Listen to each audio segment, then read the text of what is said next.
우리의 몸은 뭘 만들었죠? 흙으로 만들었습니다.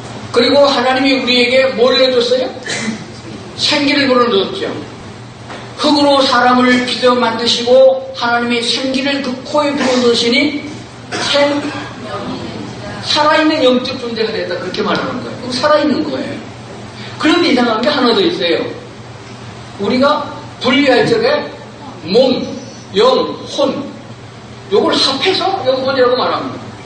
그런데 세부적으로 하면 영혼이 나눠집니다. 신약성경에 대사령님께서 딱 한 번 나옵니다. 영, 혼, 몸이 보존되기를 원한다. 혼은 뭐예요?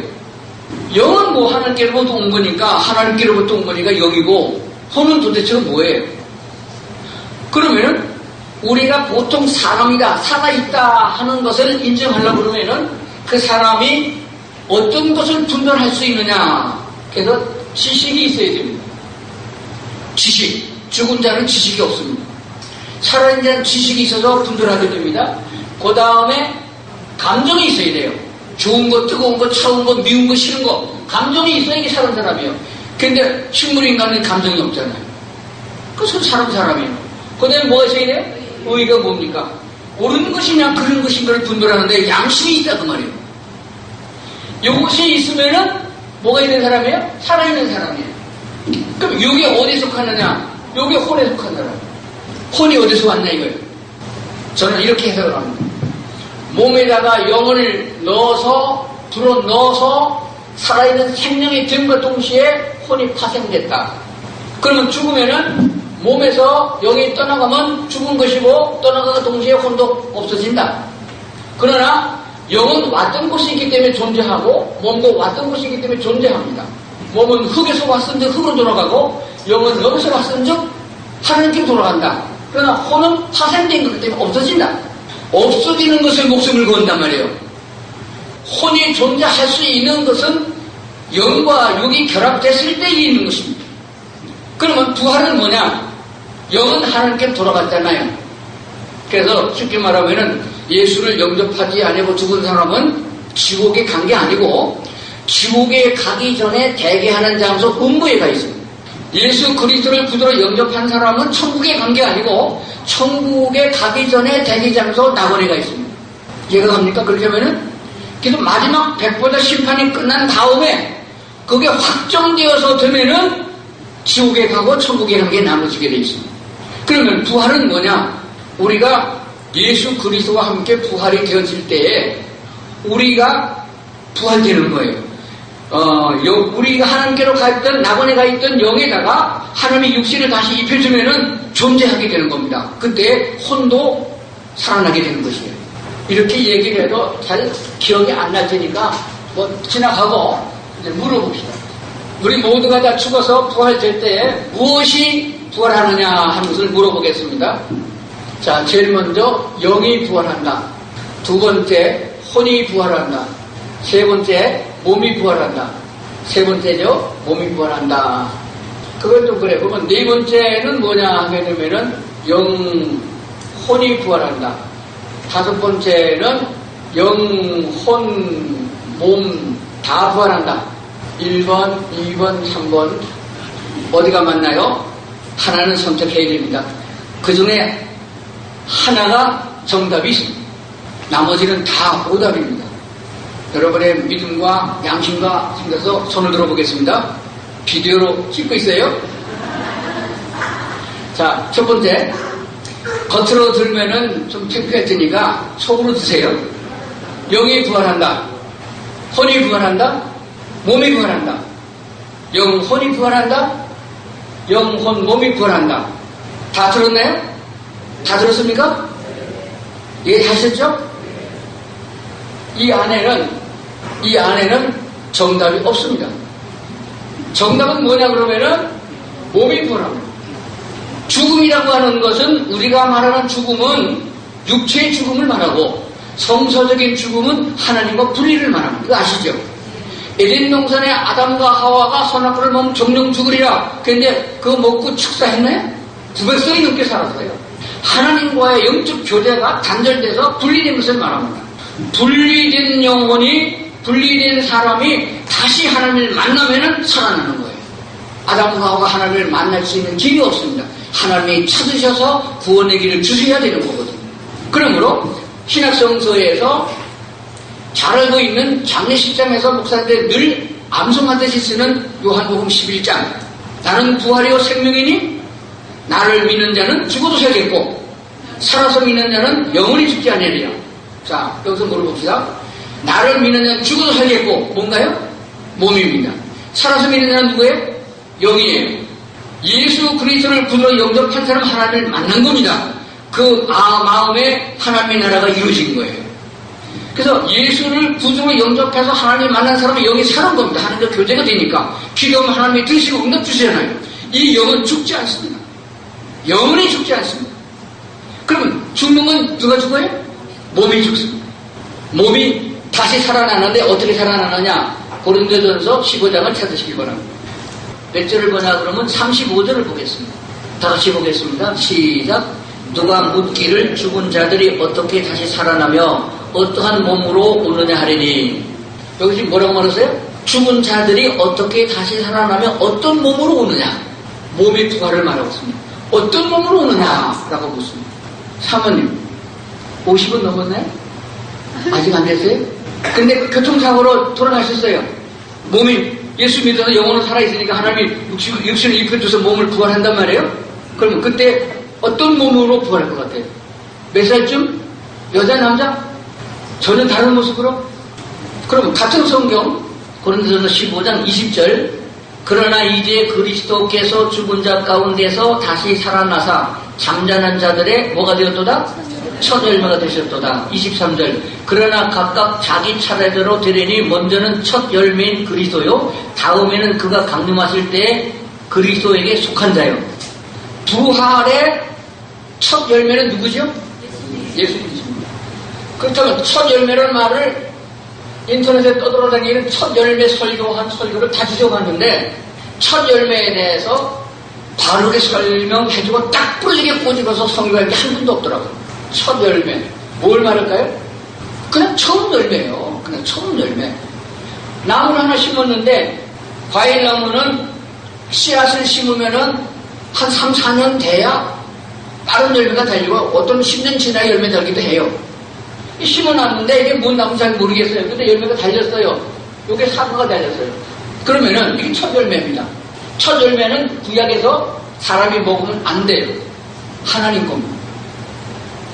첫 번 달린 열매가 사과면은 그 다음에 여기 달린 사과는 뭐가 복숭아 달리나요?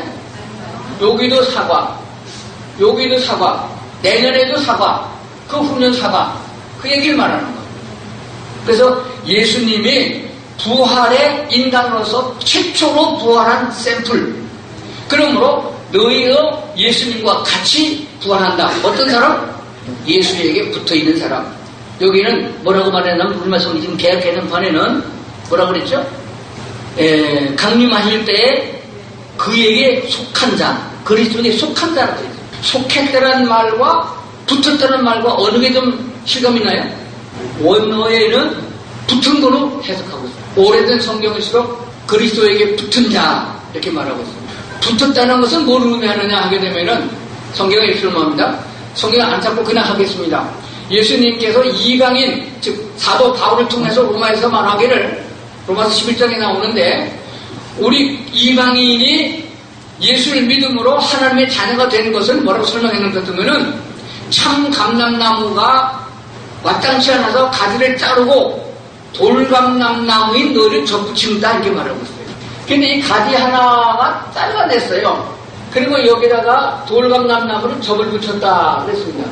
이방인이 구원받는 건 접붙인 것과 같다 이렇게 설명했어요. 이게 붙은 걸 말하는 거예요. 접을 붙여도 붙은 건 붙은 거죠. 자, 그러면은 한국식으로 해보겠습니다. 요것이 복숭아나무.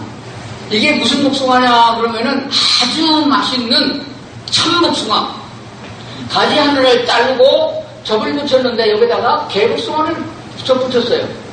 자, 그러면 접을 붙이는 요 가지에는 개복숭아 달려요? 참복숭아 달려요? 농사를 안 지어보셨어요.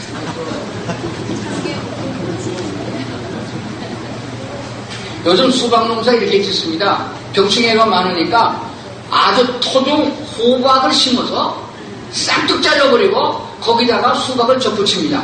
그럼 수박 나와요? 호박 나와요? 수박. 또 어딨냐? 호박나무에 접을 붙여서도 수박을 접붙였으면 수박이 달립니다. 참복숭아 나무에를 자르고 개복숭아를 접붙이면 개복숭아 달립니다. 우리 이방인이 예수의 이름 때문에 하나님의 은혜로 접붙인 것처럼 대수가 할지라도 이방인이 유대인 되는 거 아니라는 거예요. 우리가 유대인처럼 11조를 제대로 내요, 율법을 지켜요, 곱게 살아요 하는 짓이 대처받고 그거는 그런데 어제 세상적으로 살던 사람이 오늘 예수 믿고 구원받았으면 접붙인 건데 그 사람의 행위가 유대인처럼 되나요? 여전히 이 관계가 똑같아요. 그러나 구원받은 사람이에요.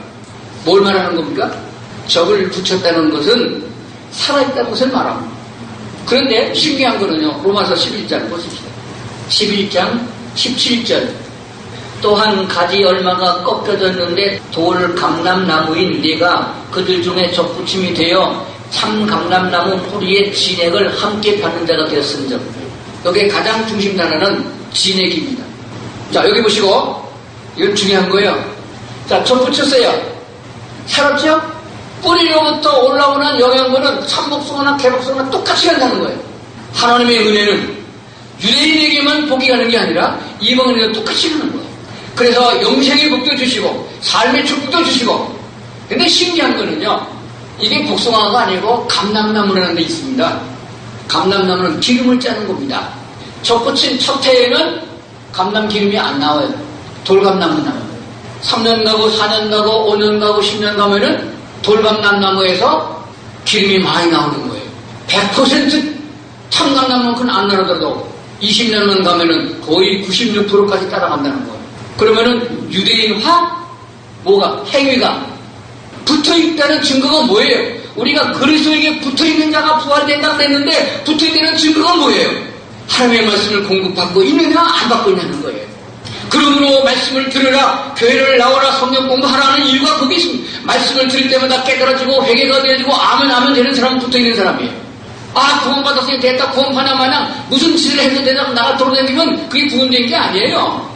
구원받은 자는 반드시 그리스도 예수에게 붙어있는 자요. 붙어있으면 하나님의 영향력을 공급받고 있다는 사실입니다. 그리고 성령이 그 안에 역사하여 그로 하여금 책망하고 권면하고 해서 바른 길로 가게 인도해 준다는 사실입니다. 그러므로 예수님은 부활의 샘플이고 견본입니다. 자, 예수님께서 부활을 하셨습니다. 아멘입니까? 아멘. 보지도 않고 어떻게 믿어요? 제일 예수님이 부활했을 적에 못 믿는 사람이 누구예요? 도마할 거 없어요. 제자들 다 똑같아요. 예수님이 살아상 전에 제자들을 많았고 무슨 얘기했는지 아십니까? 내가 예루살렘 올라가면 죽을 거다. 그러나 3일 만에 살아날 것이다. 그럼 어디서 만나자? 약속했어요. 어디서 만나보세요? 갈릴리. 성경 보세요. 여러 번 나옵니다. 내가 부활할 것이다. 3일 만에 부활하면 내가 먼저 갈릴리로 갈 것이다. 갈릴리에서 제자들을 부르셨고 갈릴리에서 능력을 행하셨거든요. 거기서 만나자. 그러면 제자들이 3일 만에 어디 가야 돼요? 갈릴리. 한 놈도 안 갔어. 나중에 하나가 갔어. 부활한 현장을 목격한 사람들이 그때 당시 말하기를, 천사가 말하기를 너는 빨리 가서 제자들에게 말하라. 갈릴리로 가니 갈릴리로 오라. 그것까지 했는데도 안 갔어요. 그게 무슨 믿음이 있어요? 믿음은, 내 믿음은 그건 개똥 믿음이요. 하나님의 믿음을 주셔야 믿음이 되는 겁니다. 그럼 왜 난 안 주느냐? 제가 한국말로 신부가 그러면은 하나님이 은혜를 안 주세요. 하나님의 말씀을, 하나님의 은혜를 사모하는 자에게 하나님의 은혜를 주십니다. 그래서 예수님이 부활했을 때에 제자들이 예수님들을 알아봤어요? 못 알아봤어요? 알아봤습니다. 그러나 신령한 몸이었어요. 예수님의 제자 중에서 제일 의심이 많았던 제자가 도마로 나타나고 있는데 도마가 마지막에 예수님이 나타났을 적에 예수님이 먼저 말을 꺼냈어요. 너 그렇게 못 믿냐? 손을 내밀어서 옆구리를 만져보고 손잡을 만져보고 그렇게 하셨어요. 그 장면에는 만졌다는 얘기가 안 나오니까 안 만졌다고 또 우기는 사람들이 있어. 다른 성경에 보니까 뭐라고 그런지 아세요? 이브리서 보니까 우리가 본 바요, 만진 바요, 들은 바요. 만져는 만졌다는 얘기입니다. 하도 못 믿으니까 예수님이 부활의 현장에 갔을 적에 여기 뭐 먹을 거 없냐? 생선 한 투만 갖더니 잡수셨어요. 예수님이 배고파서 잡수셨어요? 배고파서 잡수는 게 아니에요. 인간과 똑같다는 걸 보여주기 위해서 살아가면서 그걸 먹은 거란 말이에요. 그러면은 여기서 의문이 나옵니다. 왜 예수님은 20살에 안 돌아가셨을까? 20살에 돌아가시면 대속이 돼야 한대요? 우리 거듭나게 하면 다 돼요. 지금 점쟁이들 중에서 제일 신동이 누구예요? 애들 점쟁이요. 예수님도 12살에 성전에 가서 말씀 갖고 토론했는데 제사장들이 꼼짝도 못했어요. 12살에 돌아가셔서도 우리를 대속하시고 우리를 거듭나게 할 수 있는 분이 되십니다. 근데 왜 12살에 안 돌아가셨어요?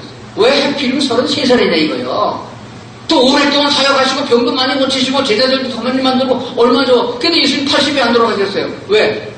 의사들을 만나서 조언을 받았습니다. 사람은 어머니 뱃속에 요만한 물방울 하나가 딱 들어가면은 눈도 안 보고 현미도 높아야 됩니다. 그게 여자의 난자의 착상이 딱 되면은 그때부터 음식을 먹고 자랍니다. 잘 커가지고 이게 커가지고 자라요. 그 자란다는 말을 의학에서는 세포 분열이라고 말합니다. 세포가 늘어나요. 쫙 영양소별로 코에 갈 건 코로 가고 가슴으로 갈 건 가슴으로 가고 뼈가 들건 뼈가 들고 그래가지고 사람 모양이 딱 되는 거예요. 그래가지고 세상에 태어나도 엄마 뱃속에 나올 적에는 보통 3kg에서 3.7kg 태어나잖아요. 그게 그냥 크는 거예요. 뭘 먹고 크냐? 음식 먹고 크는 거예요. 언제까지 큽니까? 몇 살까지 세포가 자라죠? 그거 잘 모르죠. 의사들이 하는 얘기는 30살까지는 세포가 생산되었다가 떨어지면 또 상태에서 제자리 가고 낡으면 떨어졌다가 더 영양분이 들어오면 그 세포가 그 자리로 가고 그래가지고 점점 더 탄력이 있는 데가 아니라 30살까지는 세포가 제자리로 돌아가는 거예요. 근데 30살부터 33살까지는 그것이 머무르 있는 거예요. 33살이 지나면은 그때부터 낡아집니다. 낡아져서 재생산이 되는 것도 있고 안 되는 것도 있어. 그게 늙어가는 거예요. 그러므로 33살이 넘으면 키가 더 클 생각은 아예 하지 말아요. 33살이 넘으면은 뭐가 어떻게 새롭게 될 것이다. 세포가 더 좋아져가지고 얼굴이 윷게 날 것이다. 화장품 광고 써보면 안 됩니다. 그러므로 결론은 이렇게 나옵니다. 30살 미만은 미숙아, 33살 이상은 낡은 거. 그러므로 예수님은 완전한 완숙된 인간의 육체의 모습으로 돌아가셨기 때문에 그 모습으로 부활하셨습니다. 그러므로 예수께서 부활의 첫 열매면 그에게 붙은 자, 그 예수 그리스도를 구주로 영접한 사람은 그와 같이 부활할 줄로 믿습니다. 80에 죽은 사람이 부활할 적에는 30대의 젊은이로 부활할 테니까. 이게 믿어지면은요, 이 세상에 대해서 두려워하지 말라는 시편의 말씀이 내 마음에 오는 거예요. 너희는 부유한 사람들을 두려워하지 말아라. 풀에 꽃과 같다. 그 말을 아무리 설교해도 집사님들, 권사님들 뭐라고 했잖아요. 목사님, 그래도 돈 10푼 써보고 죽었으면 좋겠네요. 그거는 부활을 한 후에까지 생각을 안 하기 때문에 그렇습니다. 여기서 하나 건너 올라가서 그러면 하늘나라 천국이 어디다 복음 가느냐? 아파트를 짓기로 했으면은 토지를 형성하고 제일 먼저 뭐를 만들어 놓죠? 샘플로 모델하우스 만들어 놓습니다. 부활하여서 우리가 영원히 살아야 되는 천국의 모델하우스가 어디예요? 에덴 동산이에요. 에덴 동산에 처음으로 만들어진 아담과 하와 몇 살쯤 창조됐을 것 같아요? 생각 안 해보셨나요? 할아버지 할머니로 창조했나요? 어린이로 창조했나요? 몇 살쯤? 감이 가십니까? 왜냐하면은 생육하고 번성하라 결혼해서 애를 팡팡 낳을 수 있는 나이. 그 성경적인 근거가 있는 거예요. 그러니까 30대의 젊은이로 하나님이 창조한 처음 사람처럼 우리가 다시 부활하여 천국에서 영원히 살 적에는 그런 모습으로 부활될 것이다 라고 성경은 말씀해 주신 겁니다. 그렇기 때문에 예수님께 붙어있으라. 교회를 떠나지 말아라. 말씀을 떠나지 말아라. 그래야 말씀에 힘이 있는 것이잖아. 세상에도 고생해라. 바울처럼 죽어도 괜찮다. 목사처럼 고생해라. 그게 평신들에게 먹히냐고. 안 먹히잖아요. 소아시아 7개가 지금 다 어떻게 했습니까? 다 이스라엘만 남았고 다 유득기만 남지 않았습니까? 목사 자식이 목사 안 되려는 이유가 어디 있어요? 선교사 자녀가 선교사 되려고 안 하잖아요. 그 이유가 어디 있어요? 너무 고생하니까. 그러나 말씀을 심어주면은 그보다 더 귀한 일이 없다는 것을 분명히 하게 됩니다.